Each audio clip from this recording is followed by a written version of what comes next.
हाँ साथियों, digital teacher में के इस यूट्यूब चैनल में आपका हार्दिक स्वागत है। आज एक नई वीडियो हमारा होने वाली है कि किस प्रकार आप आयकर जो गणना प्रपत्र है उसको आप कैसे भरोगे, कैसे उसको करो बनाओगे। तो अक्सर जो कुछ टीचर हैं वो अक्सर दूसरों पर निर्भर रहते हैं कि आयकर गणना जो प्रपत्र है हमें नहीं बनाना आता। तो आप इस वीडियो को अगर देख लोगे तो आप भी खुद अपने स्वयं से आयकर जो गणना प्रपत्र है वो बनाना सीख जाओगे। नेक्स्ट जब भी आप आयकर जो गणना प्रपत्र होगा आप स्वयं उसको बना सकते हो। तो सबसे पहले आपको अपना जो GA55 है, पे मैनेजर की साइट पे जाना है, वहाँ से आपको अपना GA55 डाउनलोड कर लेना है। साथियों देखिए मैंने ये अपना GA55 मैंने डाउनलोड कर लिया है। इसमें मार्च से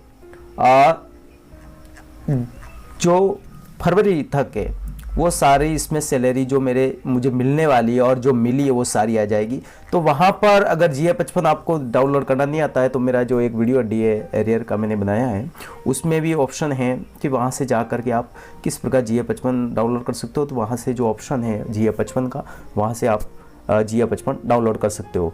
तो GA55 जो डाउनलोड करोगे वो आपको एस्टिमेटेड करना है और इस वित्तीय वर्ष का करना है। एस्टिमेटेड यानी आकलित यानी आपकी जो सैलरी आपको मिली है अभी तक और जो मिलने वाली है वो सारी आपके इसमें शो हो जाएगी। तो साथ ही देखिए इसमें मार्च से लगा करके मुझे जनवरी फरवरी तक अभी ये 2 महीने की सैलरी नहीं मिली है क्योंकि इसका टीवी नंबर जनरेट नहीं हुआ है। तो फिलहाल इसलिए इसमें ये 00 शो हो रहा है। तो इस प्रकार का आपको एक अपना जो GA55 है उसको डाउनलोड कर लेना है। डाउनलोड करने के बाद साथियों बहुत सारे हमारे शिक्षक हैं जिनने एक्सेल प्रोग्राम बना के रखे हैं। तो उसमें मैं नाम लेना चाहता हूँ, CP कुमारी हैं, प्राध्यापक हैं, हीरालाल जी हैं और बहुत सारे हमारे साथी हैं जिन्होंने इस प्रकार के एक्सेल सॉफ्टवेयर बनाए रखे हैं जिसके माध्यम से आप बहुत सारे वर्क कर सकते हो। जो राज टीचर है, राज ज्ञान है, ऐसी बहुत सारी राष्ट्रीय शिक्षा संगठन का जो साइट है वहाँ से इस प्रकार के जो सॉफ्टवेयर है आप डाउनलोड कर सकते हो। तो डाउनलोड करने के बाद उसको किस प्रकार भरेंगे तो इस वीडियो के माध्यम से आप देखोगे। तो मैंने भी एक जो इनकम टैक्स है CP कुमारी का उनको मैंने डाउनलोड कर लिया है। तो मैंने ये CP कुमारी का जो है उसको डाउनलोड कर लिया है। हाउ टू यूज़, इसमें एक नीचे ऑप्शन है, सारे देखोगे how to use master GA55 आयकर गणना प्रपत्र वित्तीय वर्ष 2022-23 कर निर्धारण वर्ष 2023-24 में एक्सेल यूटिलिटी। तो इसमें आपको कैसे यूज करना है इसका, तो इसमें बहुत सारे ऑप्शन दे रखे हैं, आप इसको पढ़ भी सकते हो। साभार चंद्र प्रकाश कुर्मी, प्राध्यापक भौतिकी, राजकीय उच्च माध्यमिक विद्यालय टोडा रायसेन टोक, तो उनके द्वारा बनाया गया एक सॉफ्टवेयर है। तो यहाँ दूसरा जो ऑप्शन है यहाँ ये तो हो गया हाउ टू यूज़, जिसके बाद नीचे है मास्टर, यहाँ पर आपको क्लिक करना है सबसे पहले। तो यहाँ पर जो अपनी डिटेल है उसको कंप्लीट करना है। जैसे आपका कार्यालय का नाम, जो भी कार्यालय है आपका कार्यालय का नाम लिखना है, कार्यालय का TN नंबर आप साथियों अगर नहीं पता हो तो आपको GA55 में सबसे ऊपर जो नंबर है वो आपको मिल जाएगा, 10 नंबर, ये देखिए 10 नंबर जो आपको मिल जाएगा। तो यहाँ से आप लिख सकते हैं। इसके बाद कार्मिक का नाम, DDO का नाम, पे लेवल आपको कौन सा है तो यहाँ से आप सिलेक्ट कर सकते हो, आप जो भी L11 है, L12 है, जो भी है, और इसमें ऊपर नीचे आप ले जा सकते हो। L10 है तो आप L10 सिलेक्ट करो, L11 है तो L11 करो। जो सर्विस है आपकी, सेवा कैडर कौन सा, सबऑर्डिनेट है या मिनिस्ट्रियल है, क्लास 4 है, स्टेट सर्विस है, जो भी है आपको करना है। मेरी फिलहाल सबऑर्डिनेट है, मैंने सबऑर्डिनेट कर दी। कार्मिक का जो पैन नंबर है वो उसको यहाँ पर दर्ज करना है आपको। बैंक खाता संख्या दर्ज करनी है, SI नंबर आपका जो भी है दर्ज करना है। यहाँ पर ऑटोमेटिक आप लिखोगे, यहाँ से एडिट कर सकते हो इसको। GPF या प्राण नंबर आपको लिखना है यहाँ पर। राज्य बीमा मासिक कटौती, ये आपको अपनी जो पे मैनेजर GA55 है उसमें से आपको मिल जाएगी कि आपकी जो SIP है, SIP लिखी हुई है, देखो साथियों ये SIP, तो ये जो SI पॉलिसी है उसकी कटौती कितनी है तो वो शो कर रही है। इसके अलावा फिर आप मोबाइल नंबर, इसके बाद मार्च 2022 का मूल वेतन, तो ये भी आपको अपने इससे मिल जाएगा कि मार्च 2022 का जो मूल वेतन था, यानी बेसिक आपका कितना था 43,800 रुपये, तो इसको वहाँ पर दर्ज करना है आपको। इसके बाद rate of HRA in March, HRA सभी को 9% ही मिल रहा है। क्या आप NPS एम्प्लॉय हैं? अगर NPS एम्प्लॉय हैं तो आपको यस करना है, अन्यथा आपको नो करना है। क्या आपको बोनस मिला है? बोनस अगर आपको मिला है तो इसको यस सिलेक्ट करना है, अन्यथा नो। आपको वित्तीय वर्ष 2022 और 23 से में समर्पित लिया है, आपने वित्तीय वर्ष 2022-23 में समर्पित जो वेतन है सरेंडर वो लिया है, तो वो भी आपके GA 55 में शो हो जाएगा। तो वहाँ से आप देख सकते हो कि सरेंडर, ये सरेंडर लिखा हुआ है, तो यहाँ से आप सरेंडर देख सकते हो कि मैंने अपना सरेंडर ले लिया है। तो यहाँ पर ये सरेंडर शो हो रहा है अप्रैल में, ठीक है। तो मैंने फ़िलहाल अप्रैल में लिया है, तो उसको भी यहाँ पर लिखना है कि समर्पित बिल का माह कौन सा था, 4, क्योंकि अप्रैल 4 महीना है, 4th महीना है, तो उसको 4 लिख दिया आपने। फिर LIC premium dedication from salary, तो आपकी जो LIC है वो कितनी कटौती हो रही है सैलरी से, तो सैलरी से LIC कटौती मेरी 1400 हो रही है, तो मैंने उसको वहाँ पर दर्ज कर दिया। आपकी जो भी हो उसको दर्ज करना है। समूह दुर्घटना बीमा प्रीमियम, समूह दुर्घटना आपका GPA है जो, वो आपकी कटौती कितनी हुई, तो वो आपके जो अप्रैल माह है उसमें GIS की कटौती हुई है ये, तो इस यहाँ पर देख लेना है कि आपकी कटौती कितनी हुई है। तो GIS ये देखिए, तो यहाँ से आप अपनी कटौती दर्ज कर सकते हैं, यहाँ से सिलेक्ट पे कर सकते हैं, क्योंकि 350, 1050, 1750, तो इस प्रकार की 3 हैं। क्या आपने वेतन पीढ़ी हेड से मिलता है, तो यस है तो यस करें, नहीं तो नो करें। हितकारी निधि कटौती करनी है, यस करना है तो इसको यस करना है, करनी है तो यस, क्योंकि हर कर्मचारी को अपनी हितकारी निधि कटौती करनी ही होती है। क्या आप वरिष्ठ नागरिक 60 से 80 आयु वर्ग में आते हैं? अगर 60 से 80 आते हैं तो आपको यस करना है। जो कार्मिक है वो 60 से 80 में नहीं आएंगे। शहरी क्षतिपूर्ति भत्ता, जहाँ पर जो जयपुर, जो जोधपुर है वहाँ पर इस प्रकार का मिलता है भत्ता, तो वहाँ पर आपको यस करना है। साथियों, इस प्रकार की एंट्री करने के बाद आपको नीचे मास्टर हो गया, अब GA 55 में आ जाना है। तो हमने जो भी चीज़ें भरी है, पैन नंबर है, टेन नंबर है, बैंक अकाउंट है, SI नंबर है, प्राण नंबर, जो सारे यहाँ पर शो हो जाएंगे। शो होने के बाद इसमें और भी कुछ एडिट करना है तो आप उसको कर सकते हो। देखिए यहाँ पर अगर कोई एडिट करना है तो आप उस GA 55 को देखते हुए, GA 55 में एक मंथ को देखते हुए मार्च में जो भी कटौती है आपको लिखना है। 1000 है इनकम टैक्स, SIP 3000 है, RGHS 330 है, LIC 1400 है। तो जो कटौतियाँ हैं वो आपको ऐसे दर्ज करनी है, 330 RGH जो भी है, ठीक है। तो इस प्रकार आपको पूरी जो उसको सारणी है उसको कंप्लीट कर लेना है। इसके अलावा फिर सैलरी एरियर अगर आपको कुछ मिला है तो यहाँ पर आपको दर्ज करना है। सरेंडर मैंने दर्ज कर दिया उधर, तो यहाँ पर शो हो गया है, बोनस भी शो हो गया है, और DA एरियर अगर ये है तो ये भी मिल गया है, जो 8 से 9% वाला था, ठीक है। DA एरियर 34 से 38 जो भी 2 एरियर, जो 1/22 से 3/22 यानी जनवरी फरवरी मार्च का जो है, और जुलाई अगस्त सितंबर का जो है, वो इस प्रकार एरियर DA एरियर ऑटोमेटिक आ जाएगा। इसको कुछ करने की ज़रूरत नहीं पड़ेगी आपको। अगर नहीं भी आपके जमा हुआ है तो भी आप लिख दें, जो DDO है आपके बिल जरूर बना देंगे। इसके अलावा जो भी सैलरी बिल है उसको कंप्लीट देख लेना है। फिर साथियों यहाँ पर जो टोटल है बेसिक पे की, उसको अपनी GA 55 से मिलान कर लेना है। तो GA 55 से आप मिलान करेंगे 557,900, तो यहाँ पर 564,674 हो रहे हैं, क्योंकि ये बोनस है वो यहाँ पर दर्ज किया हुआ है। तो अगर ये बोनस माइनस करेंगे तो वो मिल जाएगा। बाकी डाटा जो भी है आपको इससे मिलान कर लेना है सारी। जो पहले इसको चेक कर लें, 8,19,660 रुपये, तो इसको चेक कर लें। तो यहाँ पर 8,19,660 रुपये। GPF को चेक कर लें, SI को चेक कर लें, RGS की कटौती को चेक कर लें, सारी कटौतियों को चेक कर लेना है आपको और उसमें से जो भी है उसको देख लेना है। साथियों, इस प्रकार ये होने के बाद अगर आपका जो GA55 है इससे बिल्कुल मेल खाता हुआ होना चाहिए, जो आपकी नेट पेमेंट है वो 6,77,854 हो। फिर आपको आ जाना नेक्स्ट में अदर डेडुकेशन में। यहाँ पर आप साथियों जो वेतन के अलावा कोई अन्य कटौती है वो आपको यहाँ पर दर्ज कर सकते हो आप। जैसे मकान किराया भत्ता आपको छूट लेनी है तो उसके लिए यहाँ पर आपको लिखना है। इसके अलावा मनोरंजन भत्ता, व्यवसाय, गृह संपत्ति से प्राप्त किराया या आय, आपको अगर अपना घर किराए पे दे रखा है तो उससे कोई आय प्राप्त हो रही है तो वो इसको लिखना है। गृह कर यानी गृह पर कोई कर है उसको लिखना है। गृह ऋण किस्त ब्याज, अगर जो आपको आपने होम लोन ले रखा है तो उसमें आपको अगर ब्याज लग रहा है तो ब्याज की एंट्री यहाँ करनी है और जो मूलधन की एंट्री है वो यहाँ पर करनी है, दोनों को अलग अलग करना है। जीवन बीमा प्रीमियम जो वेतन से नहीं काटा गया तो यहाँ पर उसकी एंट्री करनी है। तो फिलहाल मैं एंट्री कर लेता हूँ मेरी।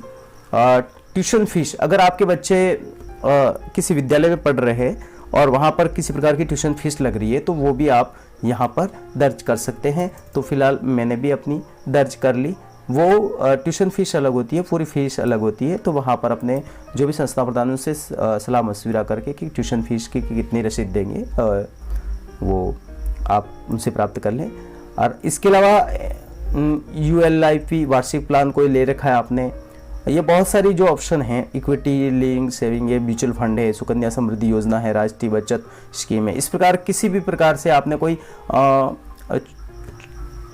जमा करवा रहे हो आप तो उसको यहाँ पर दर्ज करना है। स्टैंडर्ड डिडक्शन रुपये 50,000 अधिकतम धारा, तो ये सभी के स्टैंडर्ड डिडक्शन 50,000 रुपये होते हैं, ये इसको यहाँ छेड़खानी नहीं करनी है। बचत खाते की जमा राशि पर प्राप्त ब्याज, अगर आपको बचत खाते पर 10,000 से अधिक राशि प्राप्त हो रही है तो वो यहाँ पर लिखें, अन्यथा इसको छोड़ दें।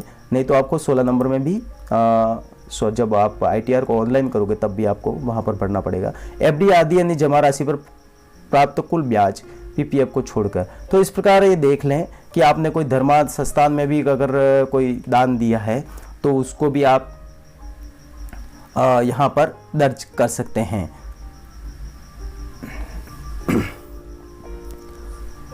SCC के अंतर्गत अन्य मद में जमा कराई गई राशि यहाँ पर आप दर्ज करें।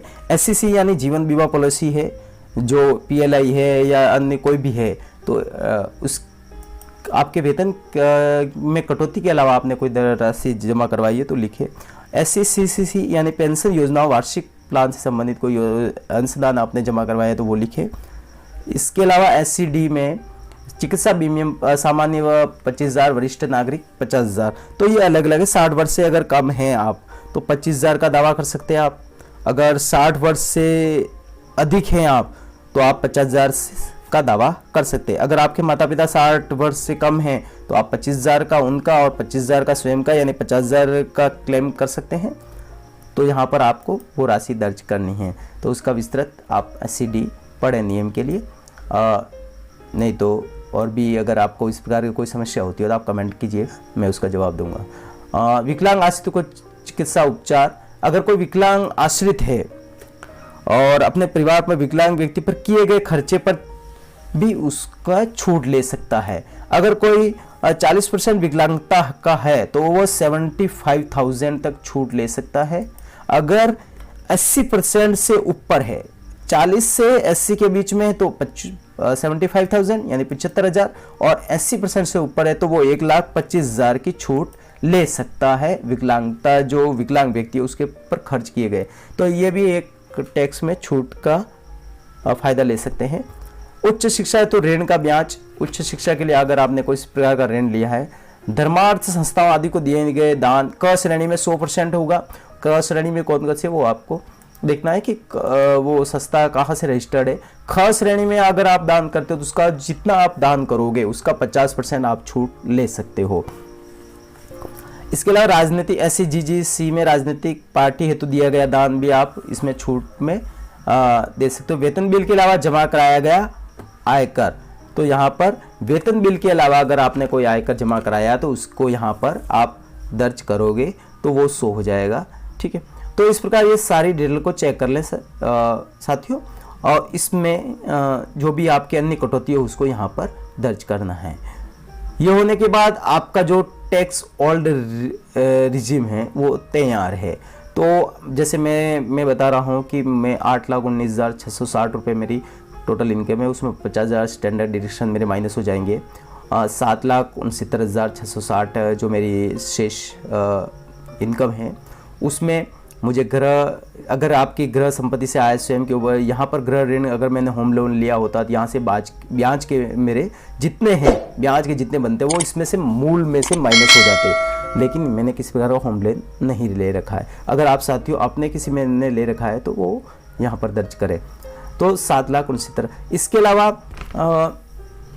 इसमें से अगर आपकी को कटौती है तो वो 1.5 लाख तक आप इसमें कटौती करवा सकते हो और 1.5 लाख आपकी इसमें से माइनस हो जाएंगे। तो मैंने 1,10,842 रुपये कटौती करवाई है, और भी मेरी म्यूचुअल फंड है तो उनकी भी मुझे एंट्री करनी है। तो इस प्रकार आपकी जो 1.5 लाख की है, 1.5 लाख से अधिक आप उसमें किसी प्रकार छूट नहीं ले पाओगे, लेकिन आपको 1.5 लाख तक की छूट मिल सकती है। तो यहाँ पर आपको 1.5 लाख की पूर्ति कर लेनी है, जैसे कैसे भी हो। आप सुकन्या समृद्धि योजना बहुत सारी ऐसी है। तो यहाँ पर ये साथियों आपने वहाँ पर अगर अन्य कटौती में यहाँ पर जो भी भरोगे तो वो यहाँ पर आपके शो हो जाएगी कि 25,000 माता पिता जो चिकित्सा बीमा है, आश्रित चिकित्सा विकलांग है, तो यह ऑटोमेटिक यहाँ पर राशि आ जाएगी। इसमें अगर नहीं आती है तो आप यहाँ से वापस अदर एजुकेशन से यहाँ से उस राशि को एंट्री कर लें। फिर साथियों नीचे आने के बाद यहाँ पर कुल कटौतियाँ 1,10,842, उसमें से कर योग्य आय है 6,58,818। तो इसमें से जो 7 लाख थे उसमें से ये 1,10,000 जो कटौती है वो माइनस हो गई। तो इस प्रकार 6,58,820 रुपये जो कुल कर योग्य आय है। तो इसमें साथियों हमारा जो आयकर नियम है उसमें 2.5 लाख से 3 लाख, 2.5 लाख से ऊपर की जो है इनकम है तो उसमें किसी प्रकार का टैक्स नहीं लगता। जो वरिष्ठ नागरिक है 60 साल से ऊपर हैं उनके 3 लाख तक की छूट है, यानी 3 लाख तक उनको किसी प्रकार का टैक्स नहीं देना है। एससी से अधिक आयु वालों को तो नहीं देना है। फिर 2.5 लाख से 5 लाख पर 5% आपको टैक्स देना है। वरिष्ठ नागरिक है उनको 3 लाख से 5 लाख की यानी उनको 50,000 की यहाँ पर छूट मिलती है। और फिर 5 लाख से 10 लाख तक आपको 20% टैक्स देना है, यानी 5 लाख से ऊपर अगर आपकी आय हो जाती है तो आपको 5 लाख से ऊपर जितने भी इनकम हैं उस पर 20% टैक्स देना पड़ेगा। जैसे आपकी 6 लाख हो गई तो 5 लाख तक आपको 5% देना है, और 5 लाख से ऊपर 1 लाख है तो 1 लाख का 20% यानी 20,000 रुपये उसके देने हैं। तो साथियों देखिए, और 10 लाख से ऊपर की अगर इनकम है 30% आपको टैक्स देना है। तो मेरी जो इनकम है 2.5 लाख तक तो मुझे कुछ भी टैक्स नहीं देना है, 2.5 लाख से पूरी छूट मिल रही है। 2.5 लाख से 5 लाख यानी 2.5 लाख से 5 लाख यानी कुल 2.5 लाख हुए, तो 2.5 लाख पे मुझे 5% के हिसाब से 12,500 मेरा टैक्स बन रहा है। 5 लाख से 10 लाख तक यानी 5 लाख की जो इनकम है उसके ऊपर, तो 5 लाख से मेरे ऊपर जो इनकम है वो हो रही है 1,58,820 रुपये। 1,58,820 मुझे 31,764 रुपये पे करने पड़ रहे हैं। तो मेरा जो टैक्स है वो 44,264 रुपये हो गया। तो उसके बाद शेष आयकर, यानी यहाँ पर शेष आयकर और शिक्षा उपकर 2% और उच्च शिक्षा के लिए अधिभार 2%, ये 4% आपको अलग से देना पड़ता है। तो 1,771 रुपये ये हो गए। तो ये दोनों मिला करके 46,035 रुपये हो गए। तो 46,035 रुपये आपके हो गए। अब आपको सितंबर 2022 तक आपने कुल कितनी कटौती करवाई है? आपने कुल 7,000 कटवाई। अक्टूबर से दिसंबर 18,000 कटवाए। जनवरी से आपने 2023 तक 6,000 कटवाए। फरवरी 2023 तक 6,000 कटवाए। और TDS 0 है। कुल टैक्स कटौती योग 37,000 हुए। अब मुझे पे करने हैं 46,000। यहाँ पर 9,000 मेरे income tax payable old tax regime आ रहा है, यानी मुझे 9,000 और पे करने हैं। तो मुझे अब इस टैक्स को पे करना है तो मुझे वापस GA 55 में आना है। GA 55 में मुझे जिस महीने की सैलरी नहीं मिली है तो यहाँ पर मैं उस टैक्स को बढ़ा दूंगा, तो मुझे 9,000 ऊपर करने हैं। तो यहाँ पर मैं इसको 12,000 कर देता हूँ और यहाँ पर मैं इसको देखता हूँ तो 2,000 मुझे और रिफंडेबल है, तो इसको थोड़ा और कम कर दें ये यहाँ पर, तो आप इसको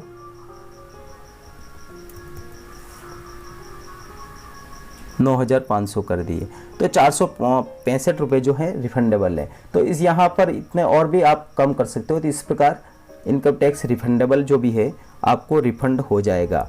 अब यहाँ पर इनकम टैक्स पेबल नहीं आना चाहिए। जैसे मैं इस कटौती को हटा दूंगा तो यहाँ पर इनकम टैक्स पेबल आएगा। पेबल यानी इसका इतना टैक्स आपको और करना है। तो 9,035 है तो मैं इसको 9,200 कर देता हूँ या 100 कर देता हूँ, 9,100। आपको 100 के गुणक में ही टैक्स को दर्ज करना है। तो यहाँ पर 65 रुपीज़ मुझे रिटर्न होंगे। Income tax refundable old tax reserve.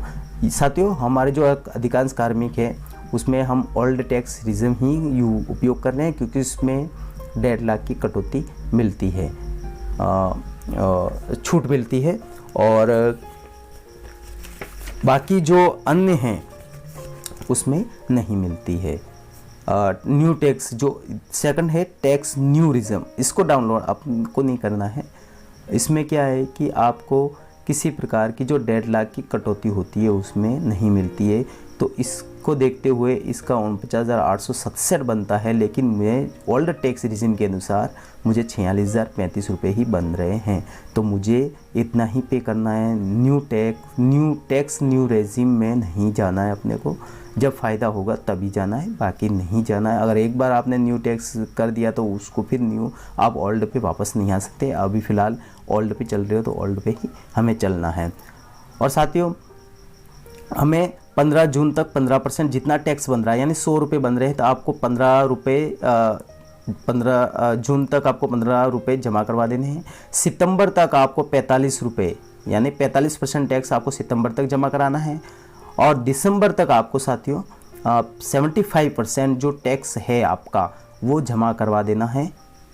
और मार्च तक आपको 100% जमा कराना है। फरवरी का लास्ट जो पेमेंट है वो मार्च में आपके पेबल होगा, तो फरवरी तक आपको सारा टैक्स जमा करवा देना है। तो इस प्रकार ये साथियों आप इसकी गणना प्रपत्र को ध्यानपूर्वक भर सकते हैं और इसमें किसी प्रकार की कोई समस्या नहीं होगी। सिर्फ आपको कॉपी पेस्ट करना है, जैसा आपको नकल करनी है। आपका जो GA 55 है उसको दर्ज करना है और जो अन्य कटौतियाँ हैं उसमें आपको लिखना है। फिर साथियों, अगर इसमें हमें इसका जो प्रिंट है इसको लेना है तो यहाँ से आप प्रिंट में जाओगे। प्रिंट में जाने के बाद प्रिंट प्रीव्यू आप देख सकते हो। प्रिंट प्रीव्यू आप ये आ गया तो यहाँ से आप प्रिंट करो और प्रिंट करो, या फिर इसको PDF के रूप में सेव करना चाहते हो तो PDF के रूप में आप सेव कर सकते हो। जब आप चाहो उस समय आप इसको प्रिंट ले सकते हो। तो मैं इसको PDF के रूप में सेव करके आपको बता दूंगा।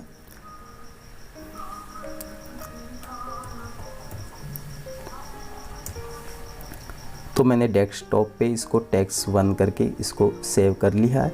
एक पेज आपको इसका टैक्स ओल्ड रिजिम का और दूसरा आपको GA 55 का।